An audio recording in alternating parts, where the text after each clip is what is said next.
Bahkan kalau di dalam keterangan kitab Mughnil Muhtaj, tidak hanya organ tubuh kita,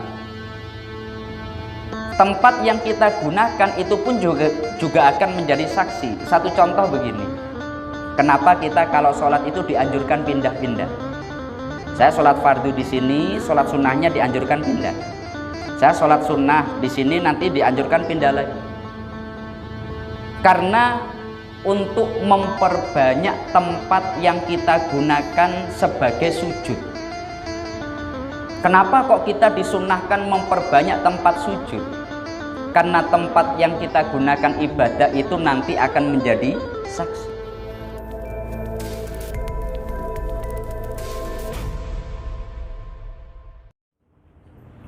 Assalamualaikum warahmatullahi wabarakatuh. Alhamdulillah wa syukrulillah wa bi ni'matillah la haula wa la quwwata illa billah. Alhamdulillahilladzi an'ama 'alaina bi ni'matil iman wal islam.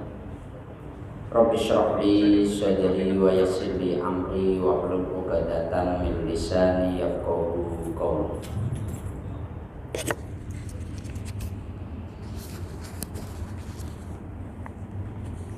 Kepada yang kami muliakan segenap jamaah Masjid Agung Batam yang dirahmati Allah Subhanahu wa taala. Wabil khusus kepada Kiai Haji Ahmad Ridho Amir MHI selaku Imam Masjid Agung Batam yang dirahmati Allah Subhanahu wa taala. Seperti biasa, setelah melaksanakan sholat zuhur sejenak, marilah kita mengikuti kajian tafsir Asy-Syafi'i selama kurang lebih 10 menit ke depan. Marilah kita bersama-sama niat thalabul ilmi dan niat iktikaf di masjid kita ini, agar duduk kita bersama oleh Allah dicatat sebagai ibadah.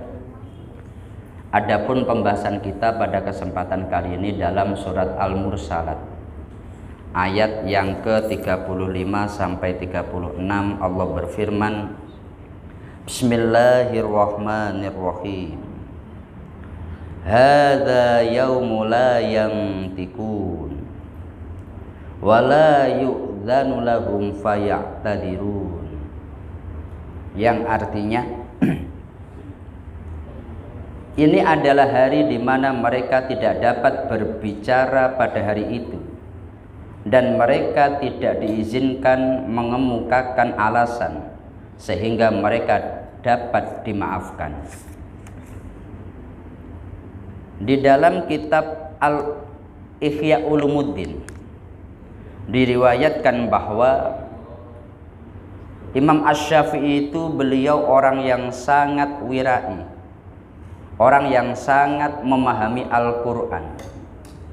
Kemudian pernah pada satu hari ada seseorang dia membacakan Al-Quran di hadapan Imam Asy-Syafi'i, yakni ayat ini, Hadza yaumu la yantikun wa la yu'danu lahum faya'tadirun.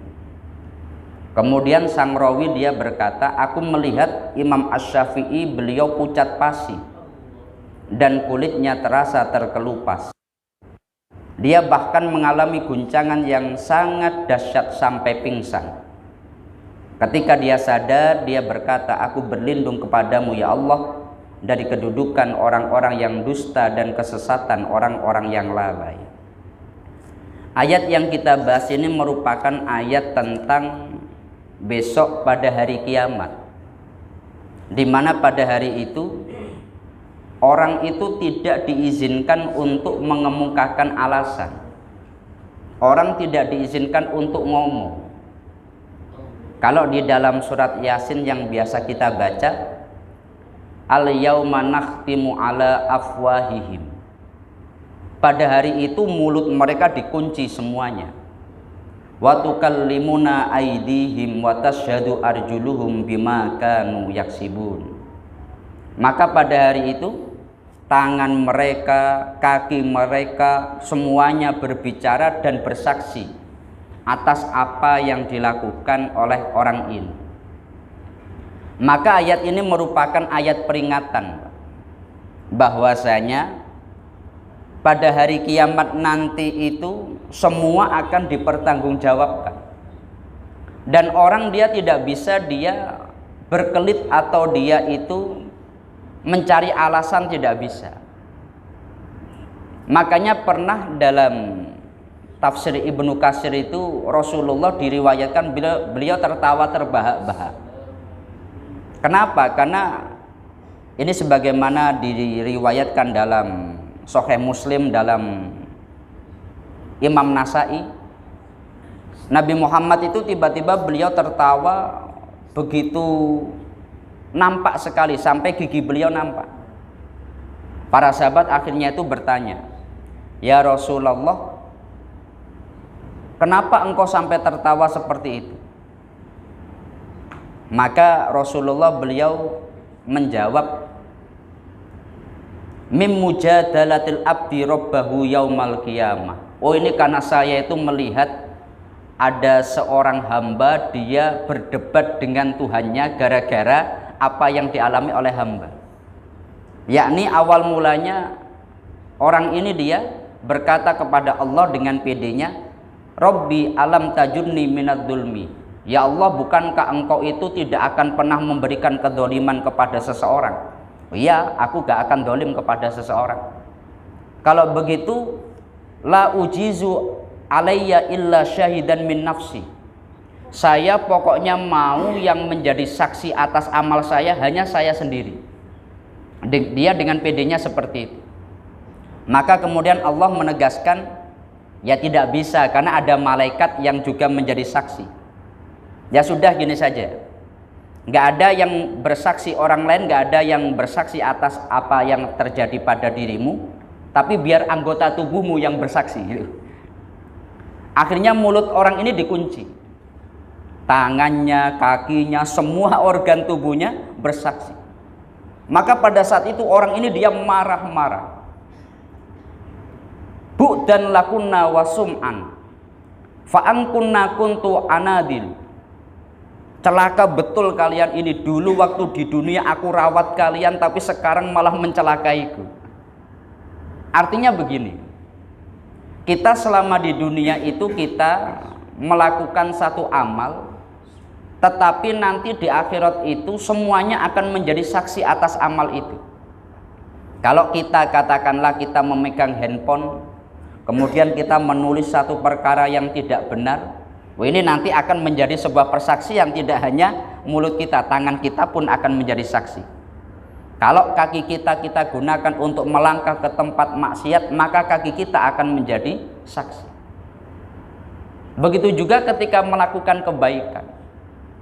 Bahkan kalau di dalam keterangan kitab Munil Muhtaj, tidak hanya organ tubuh kita, tempat yang kita gunakan itu pun juga akan menjadi saksi. Satu contoh begini, kenapa kita kalau sholat itu dianjurkan pindah-pindah? Saya sholat fardu di sini, sholat sunnahnya dianjurkan pindah. Saya sholat sunnah di sini, nanti dianjurkan pindah lagi. Karena untuk memperbanyak tempat yang kita gunakan sebagai sujud. Kenapa kok kita disunnahkan memperbanyak tempat sujud? Karena tempat yang kita gunakan ibadah itu nanti akan menjadi saksi. Maka ketika saya sholat di sini, sholat sunnahnya pindah di sana, semua tempat itu nanti akan menjadi saksi. Ya Allah, orang ini dulu pernah bersujud kepadamu, saya saksinya. Semakin banyak saksinya, maka akan semakin mudah orang ini mendapatkan pertolongan dari Allah Subhanahu wa Ta'ala. Maka pada saat itu nggak ada lagi alasan, yang ada hanya apa yang dilakukannya, maka itu semua yang akan menjadi menjadi hitungannya. Makanya saking ngerinya ayat ini, Imam Asy-Syafi'i ketika mendengar ayat ini beliau langsung pucat pasi. Memang orang kalau ahli Quran itu seperti ini, Pak. Jadi Al-Quran ketika dibaca itu tidak hanya sekedar sebuah lantunan, tetapi juga memiliki makna yang sangat luar biasa mendalam. Yang paling terkenal kalau dalam sejarah para tabi'in itu di dalam kitab At-Tibyan karya Imam An-Nawawi. Ada seorang tabi'in namanya Zurarah bin Aufa. Dia ketika menjadi imam dalam sholat subuh, kemudian dia itu membaca ayat Al-Quran, fa idza nukira fin nakur fadzalika yauma idzi yaumun asir. Maka apabila sangkakala sudah ditiup, maka itulah hari yang serba sulit. Ketika membaca ayat ini, orang ini seketika langsung dia pingsan. Seketika orang ini wafat. Saking takutnya tentang adanya hari di mana sangkakala atau hari kiamat itu dimulai. Orang ini saking takutnya sampai wafat. Sang rawi itu sampai mengatakan, saya pada saat itu ikut menggotong jenazahnya. Karena wafat saat menjadi imam di masjid besar pas membaca ayat yang ekstrim seperti itu. Kalau dalam riwayat yang lain itu, Rasulullah beliau dalam sholat ini, dalam hadis riwayat Abi Dzar, Nabi dalam sholat itu sholat mulai malam sampai subuh itu mengulang-ulang satu ayat saja. In tu'adzibhum fa innahum ibaduk wa in taghfir lahum fa innaka antal azizul hakim. Ya Allah, bila engkau mengadab mereka, mereka itu hambamu ya Allah. Tapi bila engkau memberikan ampunan kepada mereka, sesungguhnya engkau dat yang maha kuasa, maha menang, al-aziz, dan engkau dat yang maha hakim, bijaksana. Nabi itu mengulang-ulang ayat ini dalam sholatnya. Maka para sahabat bertanya, ya Rasulullah, kenapa engkau mengulang-ulang ayat ini? Karena Nabi itu memohonkan ampunan kepada Allah atas umatnya dengan mengulang-ulang ayat ini. Satu ayat diulang-ulang, in tu'adzibhum fa innahum ibaduk. Ya Allah, kalau engkau adab mereka, mereka itu hambamu sendiri ya Allah. Maka dalam hal ini memang seorang ulama sekelas Imam Asy-Syafi'i, beliau itu luar biasa. Ketika ada ayat dibacakan, beliau itu ketika ayat adab dalam riwayat, beliau betul-betul merasakan susah. Tapi sebaliknya, kalau yang dibaca itu ayat-ayat seneng, ayat-ayat tentang bahagia, beliau itu tampak ceria, tampak begitu, wajahnya itu berseri-seri. Umpamanya membaca surat Ar-Rahman itu kan tentang nikmat Allah.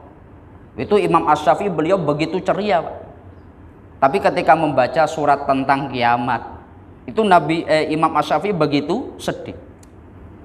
Orang yang paham Quran semestinya memang begitu.